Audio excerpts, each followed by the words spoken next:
It's Team of the Year, guys, so if you want to have a chance of getting one but you don't want to spend your kidney on FIFA points, be sure to check out MMOXP.com. Their link is down in the description. They're fast, cheap and reliable, and if you use my code REMA, you will get 5% off your order. What's up guys, my name's Ash and welcome back to a brand new video. In today's video guys, I've got some custom tactics and player instructions for probably one of the most hyped formations in FIFA 23 at the moment, which is the 4-3-2-1.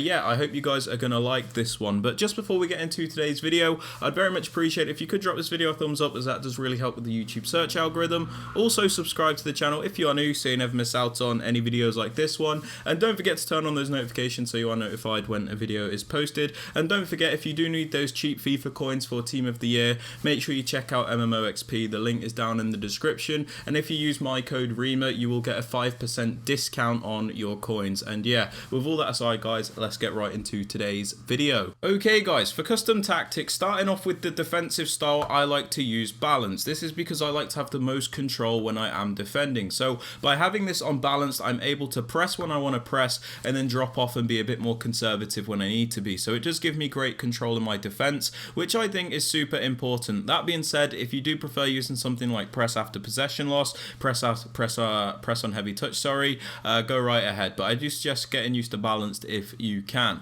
Now moving on to the defensive width guys, I have this on 35. This is because FIFA 23 is quite a narrow game. People like to go through the middle a lot. I have the width on 35 for this reason, because it's important to cover those central areas primarily. Now a lot of people do like to go for those cutbacks down the wing, but it honestly doesn't make a difference if you have a really high width or not, because people are still able to do that anyway. It's just a broken FIFA mechanic guys that is very difficult to avoid.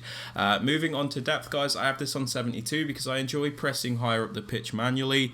So by having my depth on 72, it means we keep a nice higher line, which means we're able to win the ball back higher up the pitch. And by having it on 72, we have an automatic offside trap, which helps catch our opponent out. So they quite often go for those, you know, through balls all the time. They try and force it, and you can quite often get the ball back very easily most of the time. So I do like having a higher depth. That being said, if this is too high, you can lower that. Now moving on to build-up play, I just like to use balance because it's best suited for most types of gameplay that you will experience in FIFA 23. You know, there's different types of gameplay. There's fast and laggy, there's slow and laggy, there's heavy but fast. You know, there's so many different types of FIFA 23 gameplay that you might experience based on how the servers are and how the game is running. So having it on balance just suits you up for most of the types of gameplay you will experience.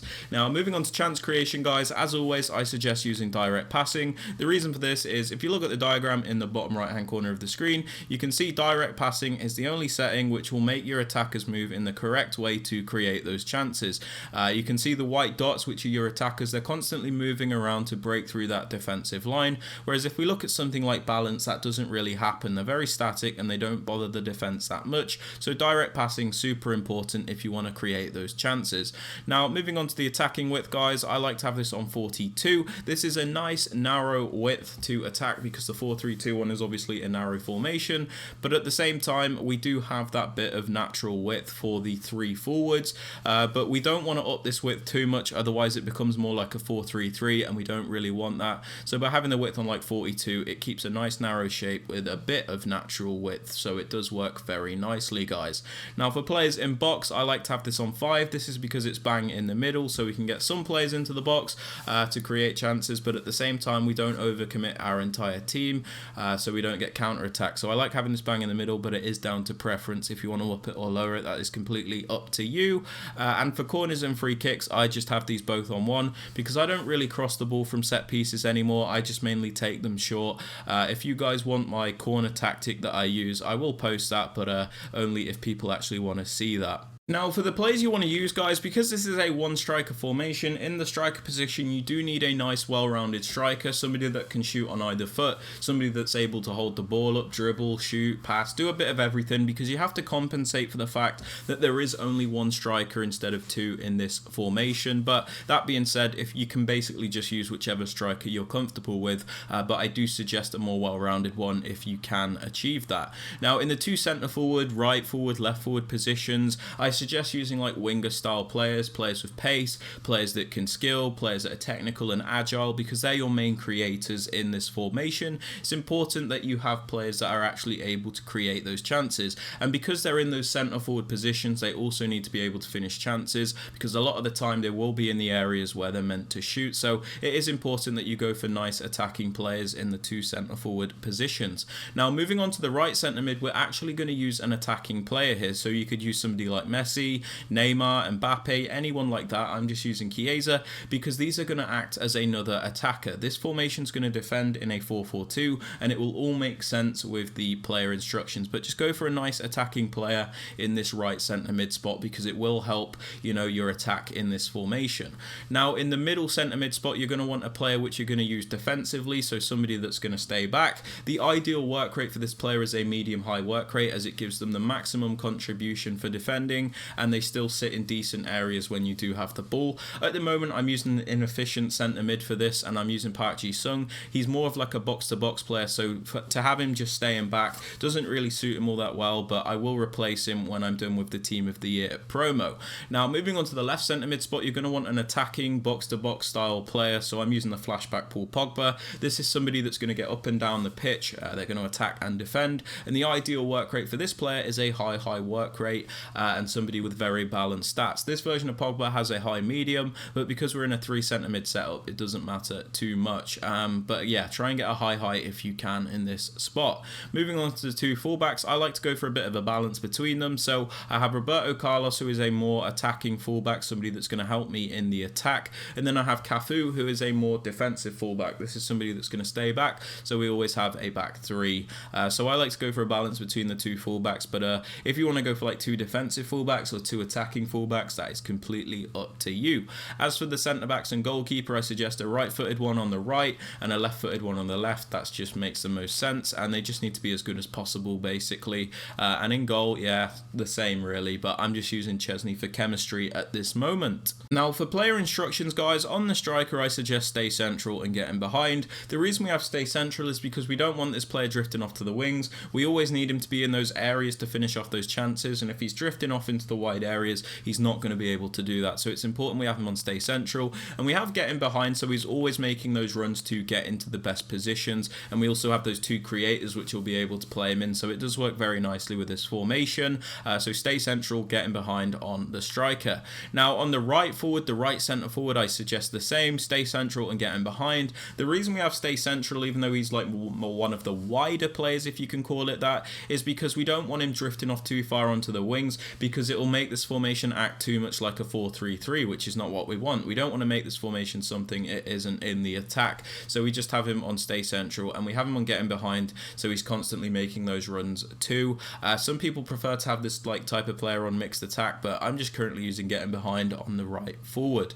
Now for the left forward, we actually have him on completely default settings and come back on defense. The reason come back on defense is important is because, like I said, this is going to defend like a 4-4-2. So by putting this left forward on come back on defense, Di Maria in my case is going to come back to defend as a left midfielder, and then we're going to have Paul Pogba as a left centre mid, Park Ji-sung as a right centre mid, and Chiesa as a right mid. The reason we do it in a 4-4-2 is because it's just one of the best defensive formations when you don't have the ball, because you've just basically got 2 banks of 4 and then 2 up front, so it's very difficult to break down, and it makes this formation very good in defence and attack. Now for the left centre mid, the more box to box style player, we have him on completely default settings, and the only important thing is that we have him on cover centre, because we want him to defend as one of the centre mids in this 4-4-2 thing we've got going on. If we have him on cover wing, it messes that up, as he will try and take the left mid spot, but it's already taken, so it doesn't work too well. So you want him on cover centre, so he defends as one of the middle centre mids. Now for the middle centre mid, the more defensive player, I suggest stay back while attacking and cover centre. This is because this player doesn't need to attack. We're going to have him to defend and shore up the defence, so we need him to stay back while attacking. And again, we have him on cover centre, so he defends as one of the middle centre mids in this 4-4-2 thing we've got going on. If you have him on cover wing, again, it'll mess it up. So make sure you have him on cover centre, so you have your left centre mid and middle centre mid as your 2 central midfielders. On the right centre mid, the more attacking player that I said you guys should use, like an actual attacker, I have get forward and cover wing. Get forward's important because it means he will actually contribute to the attack and join the attacking line to really add the attacking support that we need at times, so it does work very well having him on get forward. And we have cover wing, so he will defend as that right mid, but there's not really too much to say there.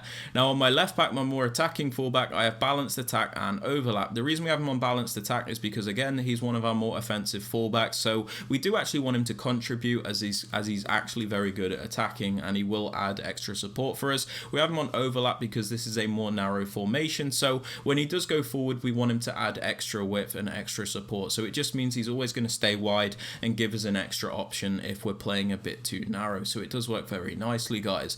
Now on the more defensive fullback, I just have stay back while attacking, and some people like to use overlap, but it's not really too much of a necessity. We have him on stay back, so we always have at least 3 of our defenders back, and obviously the middle centre mid too, so we've always got like 4 defensive players back, and it makes it very defensively sound. Overlap is used in case we do trigger a run forward with him. He will make the extra width instead of coming narrow. But yeah, that's basically it. On the 2 centre backs, we just have them on default settings, and the goalkeeper I just use on default. But yeah, they are my custom tactics and player instructions for the 4-3-2-1 formation. If you guys have enjoyed or found this useful, I'd very much appreciate it if you could drop this video a thumbs up. Subscribe to the channel if you are new, so you never miss out on any videos like this one, and don't forget to turn on notifications so you are notified when a video is posted. And also guys, if you do need those FIFA coins, make sure you check out the link in the description and use my code Rema for 5% off, as it will help you get those coins in. But yeah, that's everything guys. I hope you enjoyed. Have a fantastic rest of your day, and I'll catch you all later. Peace.